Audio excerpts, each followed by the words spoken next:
이 시간 우리에게 주신 하나님 말씀은 에베소서 1장 7절에서 12절 말씀입니다.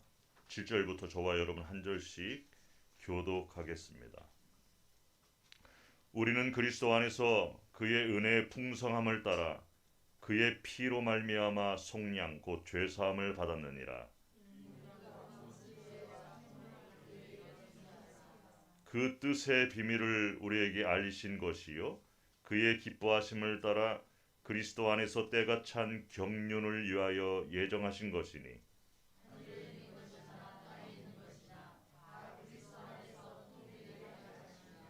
모든 일을 그의 뜻의 결정대로 일하시는 이의 계획을 따라 우리가 예정을 입어 그 안에서 기업이 되었으니 이는 우리가 그리스도 안에서 전부터 바라던 그의 영광의 찬송이 되게 하려 하심이라. 아멘.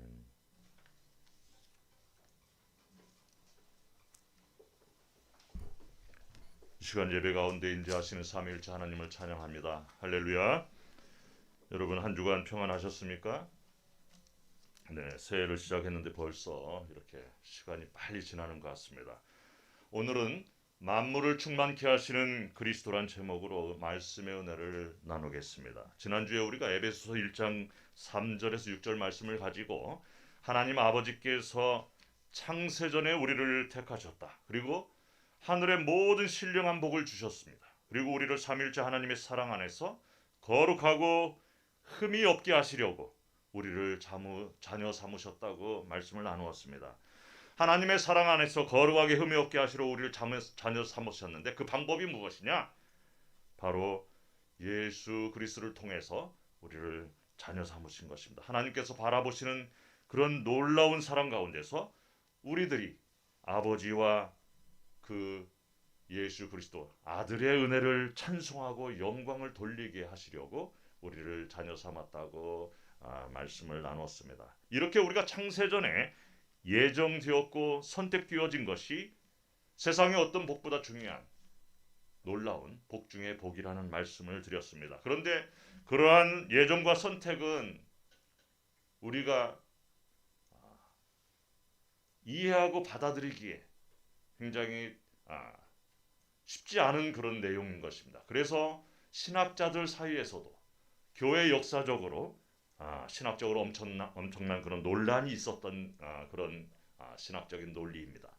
특히 종교개혁가인 칼뱅이 이 예정론을 강하게 주장하였는데 칼뱅의 제자 중에 베자라는 사람이 있습니다. 그 베자의 제자인 알메니우스가 그 예정론을 반대하고 그것을 받아들이지 않았어요.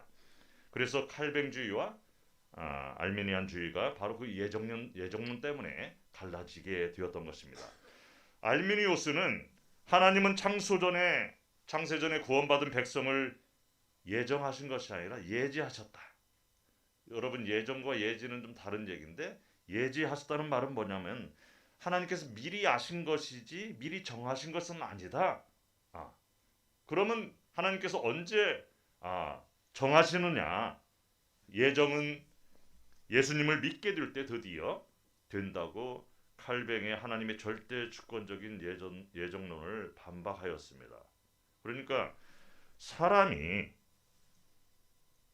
하나님을 믿고 또 예수님을 믿는다고 받아들일 때 그 인간의 행위에 따라서 그 복음에 초청이 된 인간의 반응에 그 예정이 달려 있다는 그런 주장을 폈던 것입니다. 그런데 인간이 타락하면서 하나님의 그 스스로 구원에 관한 어떤 것도 할 수 없다는 것이 칼뱅주의와 우리들이 믿고 있는 개혁주의적인 그런 주장인데 알미니안주의자들은 인간은 타락한 후에도 아직 뭔가를 스스로 할 수 있는 능력이 남아있다고 믿습니다. 그러나 성경은 분명히 구원은 오로지 하나님의 절대적인 주권에 의해서 오직 은혜로 선택되어지고 예정되어졌다고 계속해서 말씀하고 있어요. 우리의 반응도 결국은 우리가 반응하는 그것도 결국은 하나님의 절대 주권과 예정에 따른 것이라는 거야. 하나님께서 그렇게 믿도록 성령을 통하여서 감동을 주시고 역사하시기 때문에 우리가 예수님을 믿을 수 있다는 것을 성경은 계속해서 말씀하고 있습니다. 오늘 본문은 삼위일체 하나님의 사역 중에 예수님은 도대체 어떤 일을 하셨는가? 예수님께서 하신 큰 일에 대해서 우리가 살펴보겠습니다. 삼위일체 라는 말이 성경에는 나오지 않지만 성부 하나님과 성자 하나님과 성령 하나님, 이 삼위일체 하나님의 사역에 대해서 성경은 계속해서 보여주고 있습니다. 웨스트민스터 소요리 문답 6번에는 하나님의 신격에 삼위가 계시니 성부와 성자와 성령이신데 이 삼위는 한 하나님이시고 본질에 있어서 같고 권능과 영광에 있어 동등하다고 이렇게 말씀하십니다. 참 어려운 얘기예요. 그런데 삼위일체를 전혀 다르게 믿는 교단들이 또 있어요. 순복음의 일부나 베리아, 요즘에 장경동 목사님이 양태론적인 삼위일체론을 말하여서 이단 시비가 붙고 있는데 이 삼위일체 때문에 여러 가지 이단들이 또 나오고 있습니다. 양태론적인 삼위일체는 하나님이 한 분이신데 그 역할이 다르다고 이렇게 해석하는 사람들이에요. 예를 들자면 아버지가 집에서는 아버지잖아요. 그런데 밖에 나가면 회사에서는 사장님일 수도 있고 또 부장님일 수도 있어요. 그리고 또 교회에서는 집사님일 수도 있고 장로님일 수도 있는, 장소에 따라서 직분이 다르다고 이렇게 역할이 다른 것으로 설명을 하고 있습니다. 또 어떤 사람들은 물이 고체가 될 수 있고 또 액체가 될 수 있고 또 기체로도 변하는 그런 것으로 설명을 하는 사람들도 있습니다.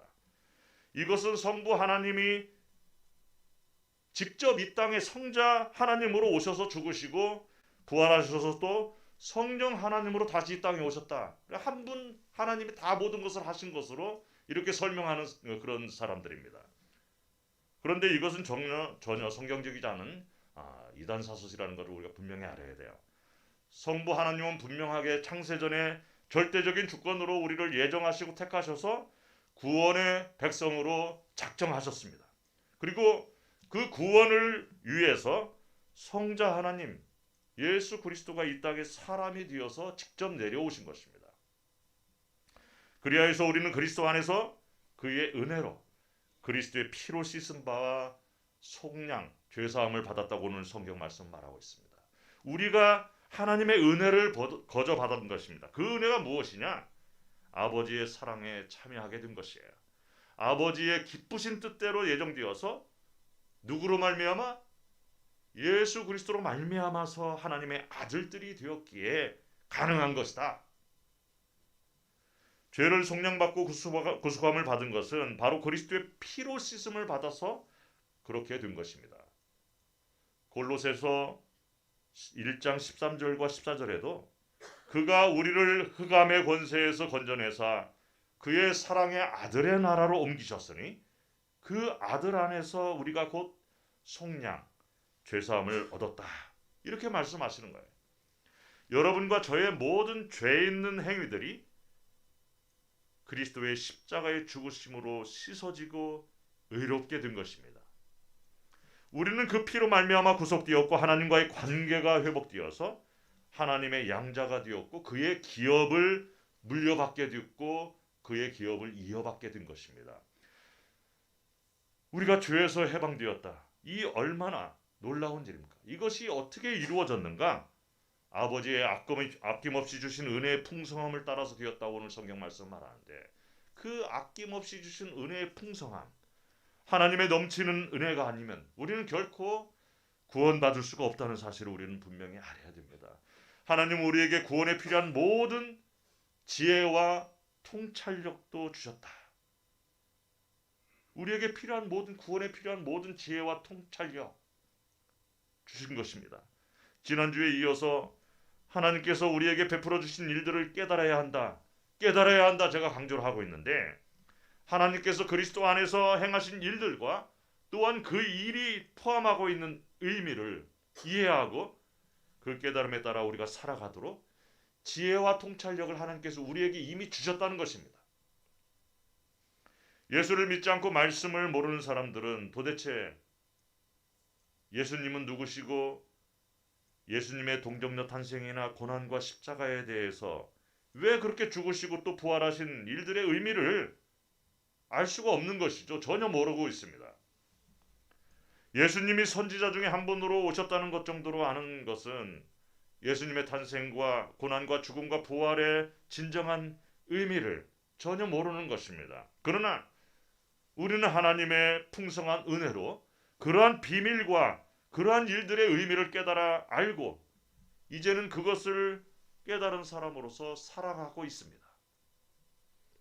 하나님은 우리에게 지혜와 총명을 주셨는데 여러분, 지혜와 총명 어려운 말입니다. 지혜는 우리가 좀 잘 알 수 있는데 총명이란 말은 뭐냐면은 지혜는 지적인 이해 능력으로 우리가 이야기를 할 수 있고 총명은 보다 실제적인 그 적용 능력이라 할 수 있어요.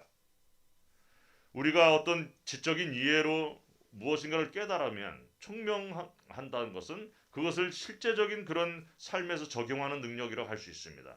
이런 하나님이 주신 지혜와 총명으로 우리가 복음을 깨닫고 따르게 된 것이지 우리의 노력과 어떤 신비적인 어떤 능력과 우리의 수양으로 된 것이 아니라는 것입니다. 우리가 하나님께서 선택하셔서 지혜와 총명을 주시지 아니하셨으면 하나님의 뜻의 비밀을 깨달을 수가 없는 것이죠. 아무리 세상에서 지식이 있고 많이 배웠어도 하나님의 우주적인 비밀을 깨달을 사람은 한 사람도 없습니다. 그래서 바울은 세상 지식을 초등학문이라고 이렇게 단적으로 이야기합니다. 왜 초등학문이냐? 세상의 지식으로는, 세상의 지혜로는 하나님의 그 놀라운 우주적인 비밀을 깨달을 수 없고 구원에 이를 수 없기 때문에 그래요. 얼마 전에 제가 후배 부모님을 만났는데 80이 넘으셨는데도 아직도 정정하시고 너무나 멋진 모습이었습니다. 운전도 하고 다니시고 책도 많이 지금도 읽으신다고 그래요. 그런데 그분이 고백하기를 자기가 아무리 노력해도 하나님이 믿어지지 않는다고 언젠가 한번 집에 와서 기도를 해달라고 그런 부탁을 하시더라고요. 그러면서 자신이 믿어지지 않는 것이 한탄스럽게 이렇게 한탄주로 말씀하셨어요. 그런데 여러분, 시골에서 초등학교도 나오지 못하고 글씨도 못 읽는 할머니들, 그러한 분들이 하나님의 우주적인 비밀을, 놀라운 비밀을 훤히 알고 있는 사람들이 많아요. 그리고 삶의 목적이 무엇이고 또 내가 죽은 다음에는 어떤 일이 벌어질 것인가 너무나 확신하고 믿는 분들이 많다는 것입니다. 오히려 좀 배웠다는 사람들은 자기가 배운 초등학문적인 그런 지식 때문에 하나님을 받아들이지 못하는 그런 안타까운 일들이 많습니다. 하나님의 비밀은 신비적이고 우주적이라서 정상적인 인간의 이해력을 뛰어넘는 것입니다.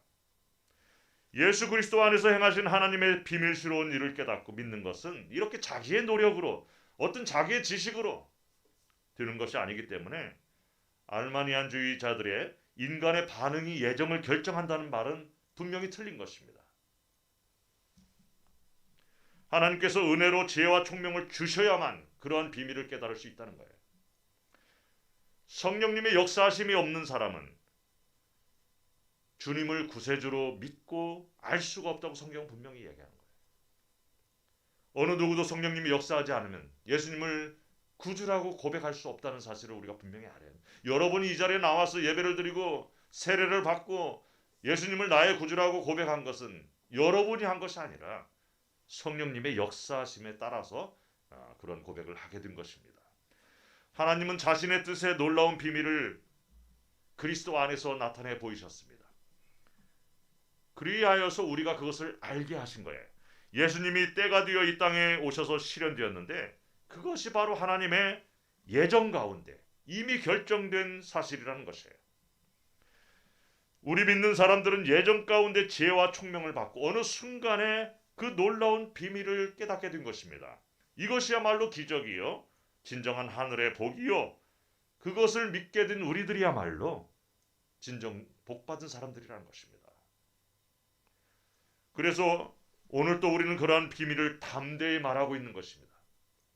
아까 신앙 고백도 우리가 하였고 찬송도 하고 기도도 하였는데 이러한 것들이 결코 작은 일들이 아니고 우리가 깨달은 비밀을 담대히 고백하고 말하고 있는 것이에요. 우리가 드리는 예배가 바로 그러한 놀라운 하나님의 은혜를 기억하며 그 사랑에 반응하는 것입니다. 에베소서 6장 19절은 또 나를 위하여 구할 것은 내게 말씀을 주사 나로 입을 열어 복음의 비밀을 담대히 알리게 하옵소서. 이렇게 바울은 간절히 성도들에게 이야기하고 있는 거예요. 사랑하는 성도 여러분, 마음속에 예수님이 믿어지십니까? 뭐 말로는 안 했어도 속으로 아멘 하시는 분들은 진정 복받은 사람들입니다. 9절에 보니까 때가 찬 경륜이란 말씀이 나오고 있습니다. 헬라 세계에서는 경륜이란 말은 대개 우주에 대한 하나님의 질서와 관념에 대해서 이렇게 관계된 용어로 사용하였어요. 신적인 계획과 그런 하나님의 언약 신약적인 구원 계획을 말하고 있는 것입니다. 하나님께서 우리를 구원하시려고 창세전부터 계획하신 그러한 계획을 말하는 것이에요. 때가 찼다. 때가 참에 그러한 구원 계획을 실행하셨는데 하나님의 목적은 만물을 그리스도 안에서 통일시키시는 것이었어요. 여러분, 예수님께서 우리를 구원하신 것은 여러분 자신만에 해당되는 것이 아니고 나 개인만이 구원이 아니라 만물이 포함되는 우주적인 구원이라는 것을 우리가 분명히 알아야 돼요. 우주적인 구원. 하나님께서 태초에 천지를 창조하셨잖아요. 창세기 1장 1절에 보면 태초에 하나님께서 천지를 창조하셨다고 말씀하셨는데 그리고 나서 하나님께서 무엇라고 말씀하셨습니까? 보시기에 심히 좋았다고 감탄하셨습니다.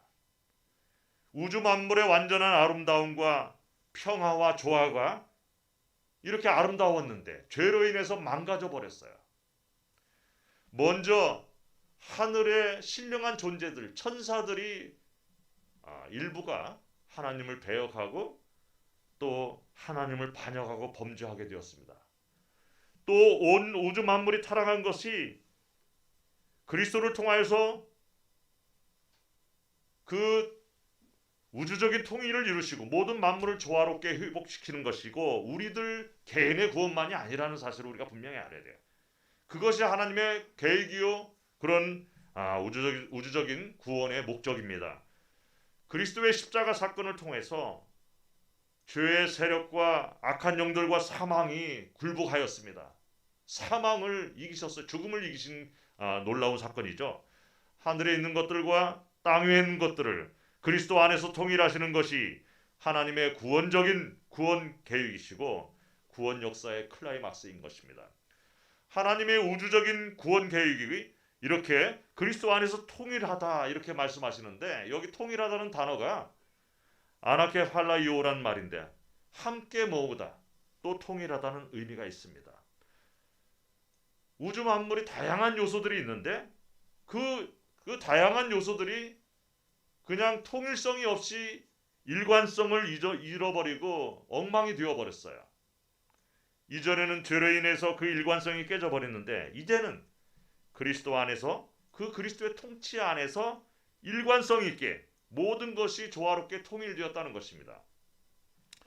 십자가에서 온 우주 만물을 위해서 죽음을 당하시고 부활하시고 승천하셔서 그리스도께서 하나님의 오른편에 앉으셨다 성경은 말씀하시는데 오른편이란 것은 모든 권세를 만물을 통치할 권세를 그리스도께서 위임을 받으신 것입니다.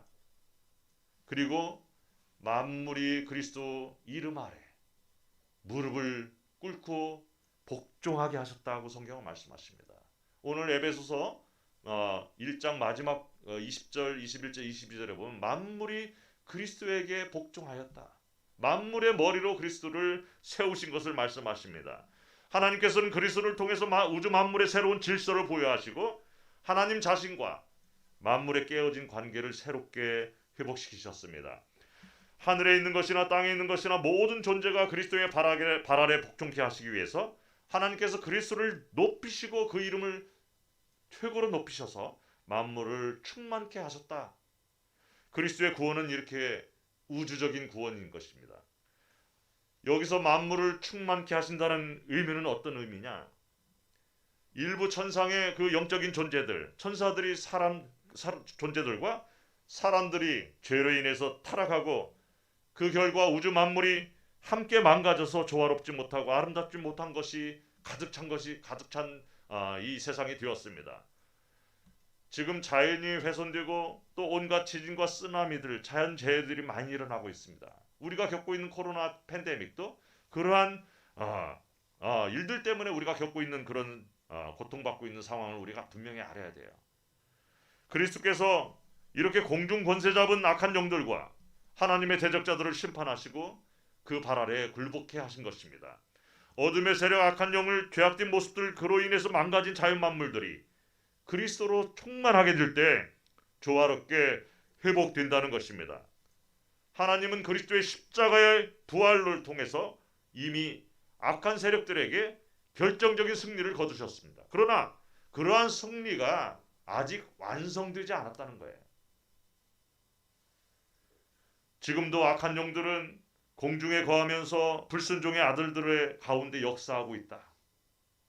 악한 영들이 사로잡고 있는 이 세상에 우리가 지금 살고 있습니다. 그래서 교회를 공격하고 믿는 사람들을 그 악한 영들이 공격하고 있습니다. 이러한 영적인 전투가 신앙생활이요. 결국에는 그리스도께서 온전한 승리를 거두셔서 하나님 아버지께 온전한 이 우주 만물이 회복된 우주 만물을 하나님 아버지께 바쳐드린다는 것입니다. 우주 만물이 통일이 일어나는 그 우주적인 구원의 중심이 바로 예수 그리스도이십니다. 놀라운 것은 여러분 놀라운 사실은 무엇이냐? 우주의 대표자이신 그리스도께서 그 안에 우리가 포함되어 있다는 거예요. 오늘 우리가 성찬식을 하는데 그리스도의 살과 피를 마시는 예식입니다. 그리스도의 살과 피를 우리가 마시면서 우리가 그리스도와 하나요? 그리스도의 한 몸인 것을 기념하는 것입니다. 그리스도를 믿는 우리들은 그의 자녀가 되어서 통일된 만물의 통치자가 되신 그리스도 안에서 기업을 물려받는 자가 되었습니다. 이러한 기업은 세상의 어떤 유산과는 비교할 수 없습니다. 그런데 아직도 예수님을 믿으면서 자신이 공유한 이 엄청난 우주적인 비밀을 하늘의 기업을 물려받게 된 엄청난 사실을 알지 못하는 것, 제대로 깨닫지 못하기 때문에 우리가 이 세상에서 세상적인 사소한 것들 때문에 허덕이면서 살아가는 것이 참으로 안타까운 사실이에요. 몇 년 전에 미국에서 시골 기차역에서 홈리스가 이렇게 얼어 죽었는데 나중에 알고 보니까 미국에서 굴지의 회사의 상속자였다는 것이 밝혀져서 소동이 일어난 적이 있습니다. 이건 신문에 난 분명한 사실이에요. 대기업의 상속자였는데 그것을 모르고 홈리스로 밖에서 얼어 죽었어요.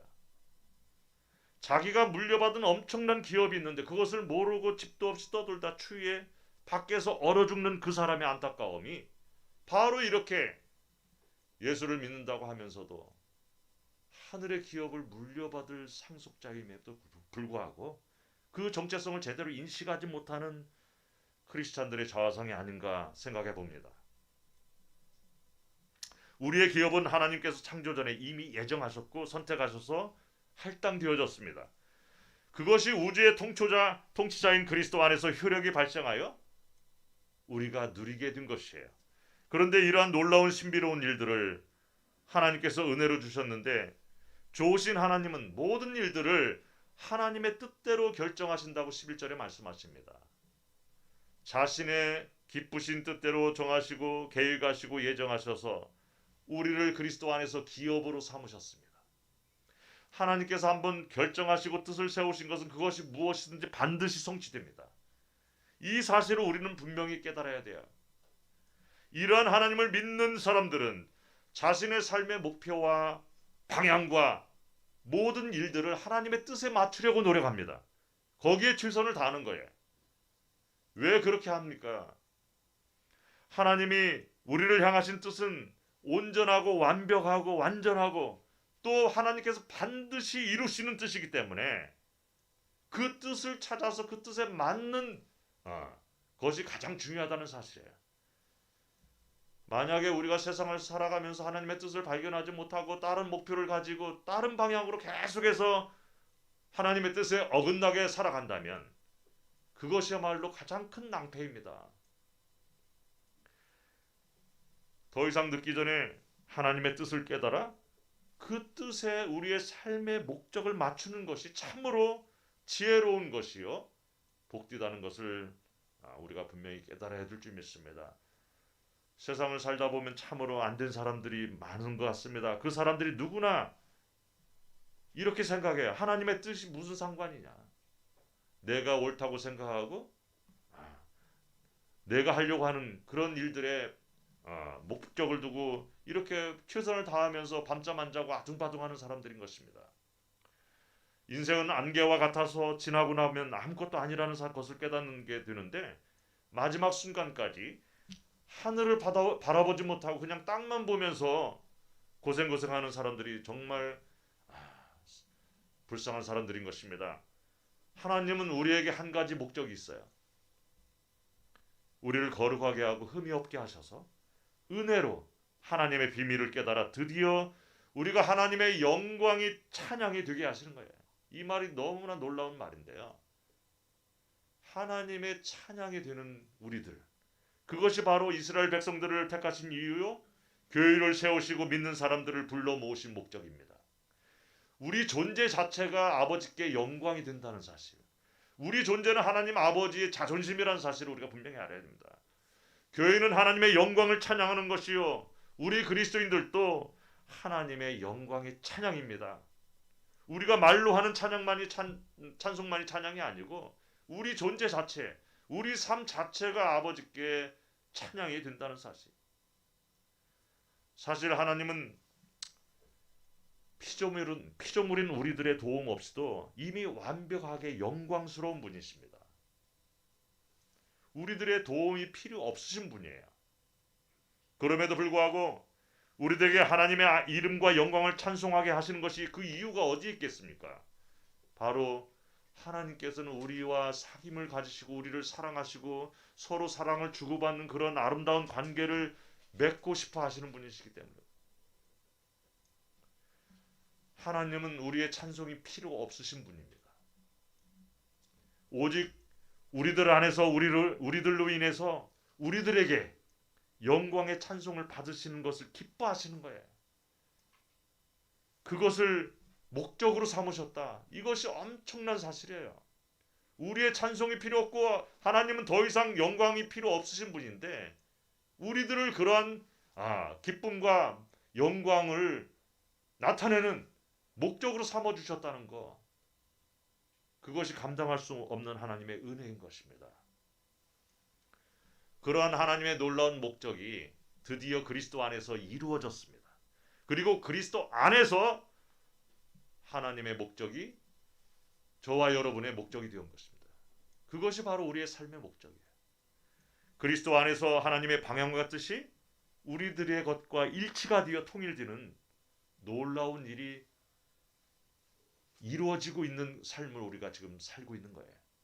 이러한 일들이 우리가 전부터 바라던 일이다. 오늘 성경 말씀하고 있는데 여러분이 언제 전에 그런 것을 바란 적이 있습니까? 근데 성경은 분명히 우리가 전부터 바라던 일이다. 이렇게 말씀하고 있어요. 처음부터 그것이 사람이 바라던 일이었는데 죄로 인해서 그것을 잊어버린 것입니다. 우리가 세상을 살면서 도대체 내가 원하는 것이 무엇이고 내가 바라는 것이 무엇인지 내 삶의 목적이 무엇인지 모르고 살았는데 드디어 그리스도 안에서 그것을 다시 깨닫게 되고 알게 되고 찾게 된 것입니다. 어제 어느 친구가 글을 올려놨는데 사람들이 죽기 전에 가장 많이 후회하는 5가지를 올려놔서 읽어봤어요. 거기에 보니까 첫 번째가 내 자신에게 정직하지 못한 것. 이 말은 무슨 말이냐면 내가 살고 싶은 삶을 살지 못하고 주위의 사람들을 신경 쓰면서 그 사람들이 원하는 삶에 끌려다녔다는 것. 그것을 참 후회했다고 그래요. 그리고 열심히 일만 하다가 사는 것이 후회된다는 사람들이 많았습니다. 일만 하다 죽는 거.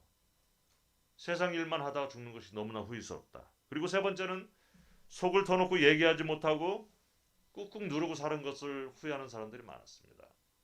그리고 친구들과 연락도 하고 좀 더 우정을 나누고 살지 못한 것.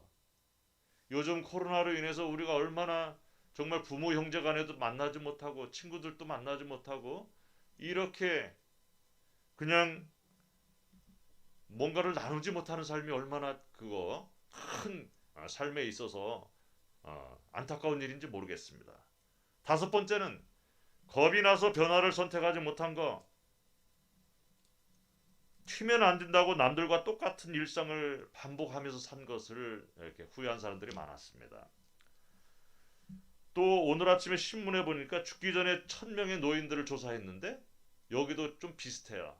첫 번째가 친구들과 우정을 나누지 못한 것을 좀 후회하는 사람들이 많았다고 그래요. 그리고 두 번째는 가족과 시간들을 많이 보내지 못한 것.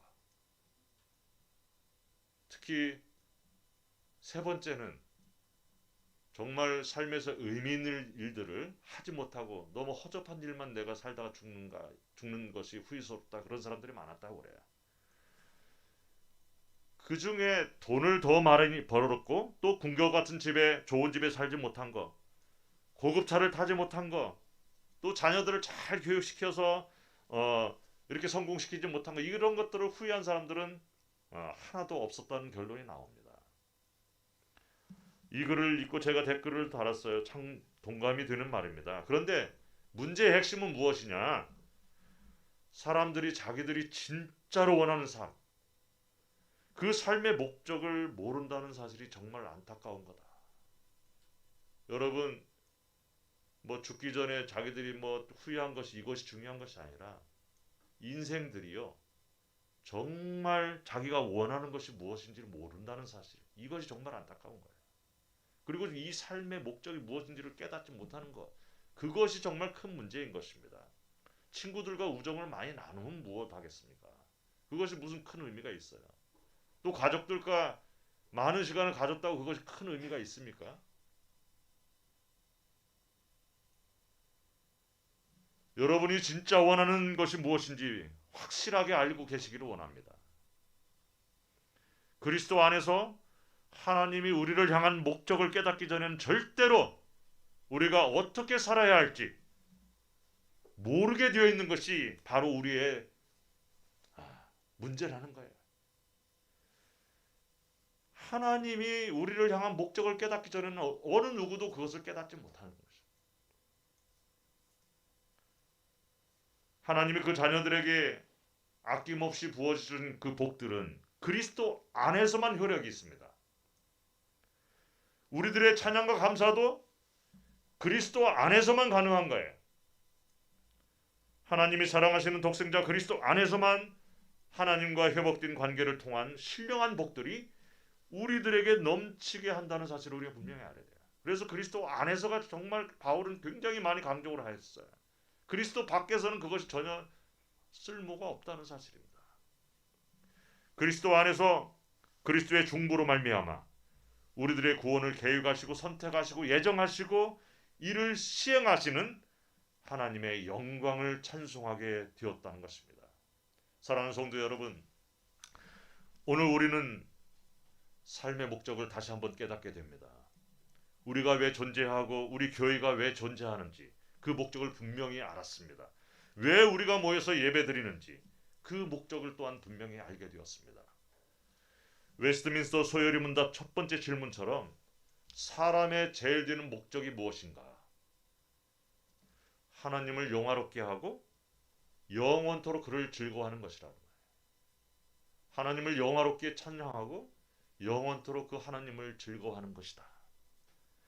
하나님께 모든 영광이 속해 있다는 것을 여러분 입을 열어서 고백하시기 바랍니다. 그리고 그리스도 안에서 너무나도 풍성한 복을 받았다는 것을 분명히 깨닫고 늘 하나님 아버지께 주님께 감사하는 여러분들 되시기 바랍니다. CCM 교회와 여러분이 이렇게 그리스도의 몸이요 그리스도의 충만함이 나타나는 그런 교회라는 사실을 한시도 잊지 마시기 바랍니다.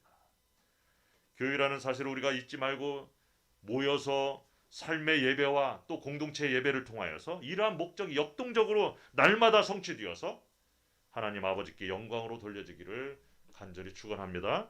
기도하겠습니다. 할렐루야. 우리에게 그리스도 안에서 신령한 복을 주시는 아버지를 찬양합니다. 저희들을 영원전부터 은혜로 선택하시고 예정하신 고마우신 하나님 아버지, 저희들에게 하나님의 신비로운 비밀을 깨달을 수 있는 지혜와 총명을 주셔서 주님을 믿게 하신 그 은혜를 감사드립니다. 그리스도 안에서 저희를 향하신 아버지의 기쁘신 뜻에 따라 우리의 삶의 목적을 맞추어 살아서 우리의 삶이 아버지의 기쁨과 영광이 되고 저희들에게는 의미 있고 위대한 삶이 되게 하옵소서. 예수님의 이름으로 기도하옵나이다. 아멘. 이 시간에 성찬식을 거행하겠습니다. 찬송가 228장 2절을 다 같이 부르겠습니다.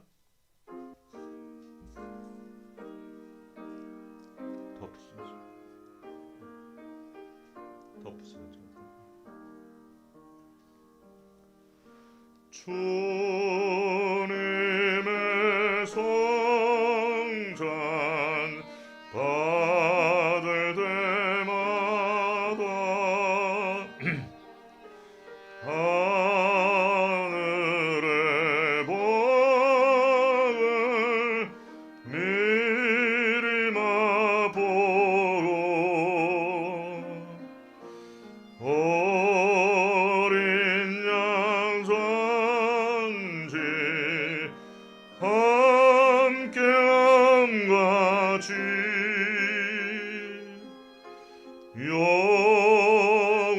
영원한 복을 내가 누리리.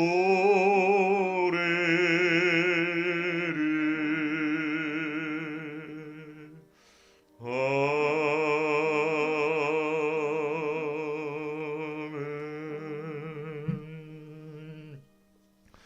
만세전에 저희를 택하시고 예수님으로 말미암아 새 생명 주시고 하늘의 기업을 주신 하나님 아버지 감사합니다. 이 시간 십자가의 사랑을 생각하며 주님의 몸과 피를 저희가 먹고 마셨습니다.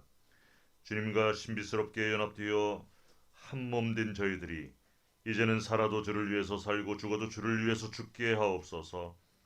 어떤 상황에서도 나 혼자가 아니라 주님과 함께라는 사실을 잊지 않게 하시고 성령 충만함으로 저희들에게 맡겨주신 복음의 증인의 사명을 감당하게 하옵소서. 예수님의 이름으로 기도하옵나이다. 아멘.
이제는 우주 만물의 통치자가 되시는 예수님의 은혜와 영원전에 우리를 자녀로 선택하시고 예정하신 아버지의 만극하신 사랑과 성령님의 위로 교통 역사 충만하심이 그리스도 안에서 하나님의 뜻을 깨달아 남은 인생 아버지의 영광을 찬양하며 아버지의 삶의 목적대로 살기로 다짐하는 주님의 자녀들과 그 가정과 CCM 교회에 영원토록 함께 있을지어다.